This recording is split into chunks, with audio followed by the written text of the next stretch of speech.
کا میدان گرم ہے، شکست ہو چکی ہے، چچا حمزہ جیسا شاہ سوار سید الشہداء شہیدوں کا سردار ٹکڑے ٹکڑے ہو چکا ہے۔ میرے نبی اتنا روئے اپنی چچا کی میت پر کہ اللہ نے جبریل کو بھیجا کہ اب جبریل جاؤ۔ جبریل آئے، یا رسول اللہ تعالیٰ فرما رہے ہیں آپ نہ اتنا غم نہ کریں، اتنا نہ روئیں حمزہ پر، میں نے اپنے عرش کے اوپر لکھوا دیا ہے سید الشہداء حمزہ، ساری دنیا میں جتنے شہید ہوں گے ان سب کا سردار حمزہ ہے۔ آپ نے 70 دفعہ نماز جنازہ پڑھی، 70 دفعہ نماز جنازہ پڑھی، کتنا دکھ اٹھایا۔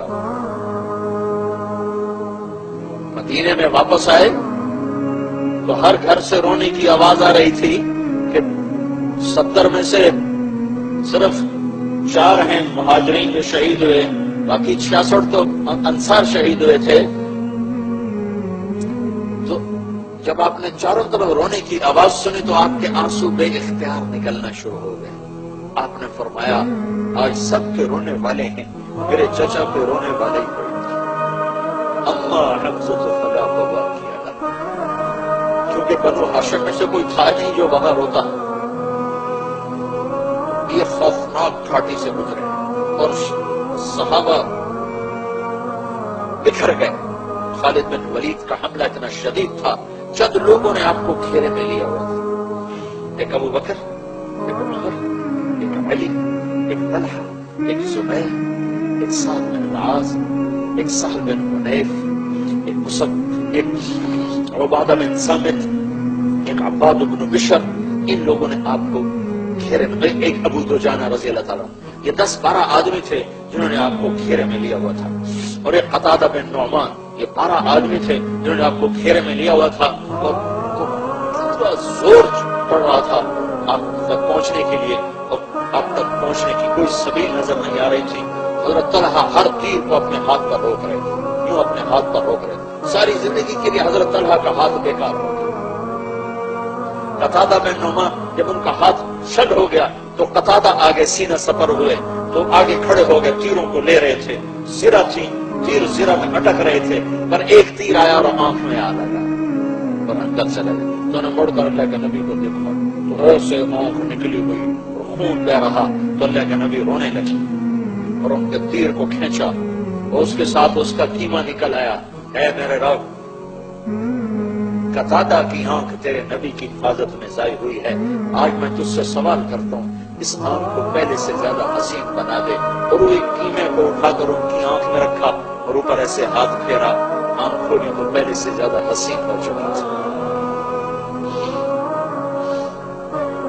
تو قریب کوئی آنے نہیں پا رہا، تو آئے ہائے، تو عتبہ بن ابی وقاص، یا ادھر سعد بن ابی وقاص کھڑے ہوئے حفاظت رسول کے لیے، ادھر عتبہ بن ابی وقاص کھڑا ہوا قتل کرنے کے لیے، تو اس کا بخت نے ایک پتھر اٹھایا اور آنکھ بچا کے جو پھینکا ہے زور سے، تو صحابہ روکتے روکتے ان کے اندر سے نکل گئے اور سیدھا جا کر اللہ کے نبی کے منہ پہ پڑا ایسے، اور آپ سیدھا ایسے پیچھے گئے، ایسے پیچھے ایک کھڈا تھا، اس کے کنارے پر آپ کی گردن لگی اور آپ بے ہوش ہو گئے، تو صحابہ سمجھے آپ شہید ہو گئے، تو ان کی چیخیں نکل گئی اور آپ ایسے بے سود پڑے، خون و خون۔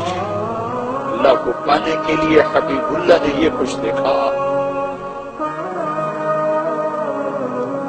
سود کھانے والا بھی کہتا ہے اللہ بڑا غفور و رحیم ہے، آپ ہی معاف کرے گا۔ زنا کرنے والا کہتا ہے اللہ بڑا غفور و رحیم ہے، اللہ آپ ہی معاف کرے گا۔ شراب پینے والا کہتا ہے اللہ بڑا غفور و رحیم ہے، اللہ آپ ہی معاف کرے گا۔ اس سے زیادہ قرآن کا مذاق اور کب اڑایا جائے۔ آپ کو ہوش آیا تو صحابہ نے رو کر عرض کی 10-12 سال، یا رسول اللہ ان کے لیے بددعا فرمائیں، ان کے لیے بددعا فرمائیں۔ تو آپ نے فرمایا، آپ نے ہاتھ اٹھائے تو صحابہ سمجھے اب ہو گئی تباہی قریش کی۔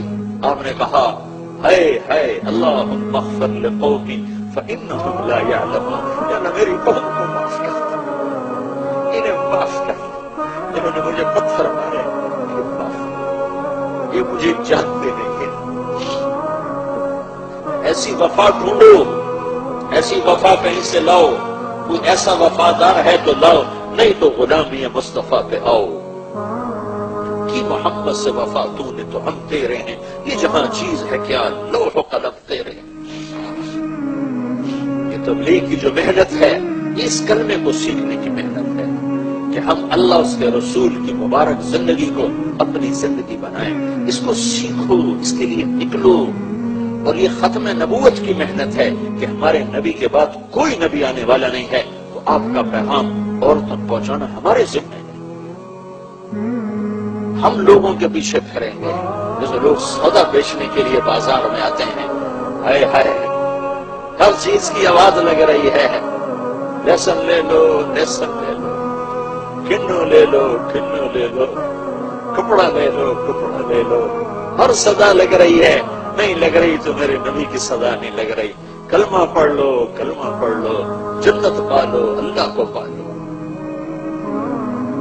بازاروں میں شور مچا ہوا ہے، ہر آدمی اپنا سودا بیچنے کے لیے صدا لگا رہا ہے۔ تو بھائیو، ہمارے ذمہ ہے کلمہ کی وجہ سے کہ ہم اللہ اس کے رسول کی غلامی ڈھل جائیں، ڈھل جائیں، ڈھل جائیں۔ اور ہمارے ذمہ ہے اس پاکیزہ زندگی کو لے کر لوگوں تک پہنچیں اور انہیں پہنچا کر انہیں بتائیں، انہیں بتائیں، انہیں بتائیں۔ یہ ہمارے ذمہ ہے۔ صدیوں کے بعد یہ تبلیغ کا کام امت کو ملا ہے، صدیوں کے بعد ایک ایسی محنت ملی ہے جو فرقہ واریت سے پاک ہے، جو تعصب سے پاک ہے، جو نفرت سے پاک ہے، جس میں سوائے مثبت بات کر کوئی بات پیش نہیں کی جا رہی ہے، اور زندگیوں کو بدلنے کا اس سے خوبصورت اور کوئی کام دھرتی میں نہیں ہو رہا۔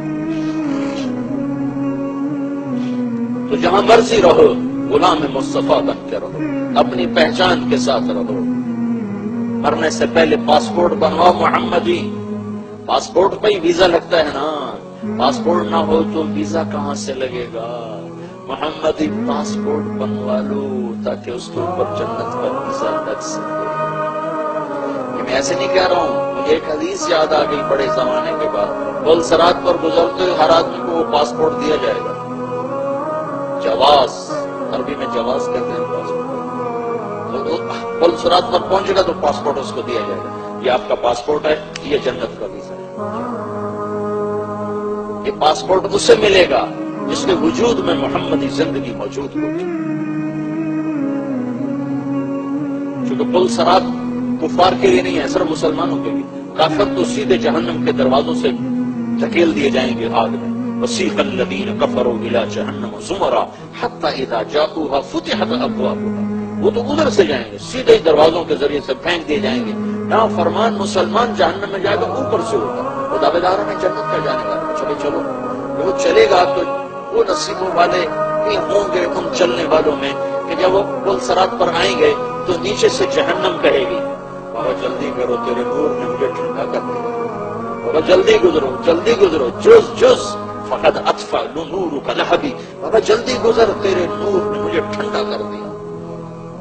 کچھ ایسے بھی ہوں گے جو پاسپورٹ نہیں مل سکے گا، ویزا نہیں لگے گا، دھڑم نیچے، دھڑم نیچے، دھڑم نیچے۔ تو تبلیغ کا کام پاسپورٹ بنوانے کی محنت ہے، تبلیغ کا کام جنت کا ویزا لینے کی محنت ہے، تبلیغ کا کام اوروں کو جنت تک پہنچانے کی محنت ہے۔ تو میرے بھائیوں، بہت بڑا مجمع ہے آپ کا، اکثر ماشاءاللہ نوجوان نظر آ رہے ہیں۔ میں آپ سے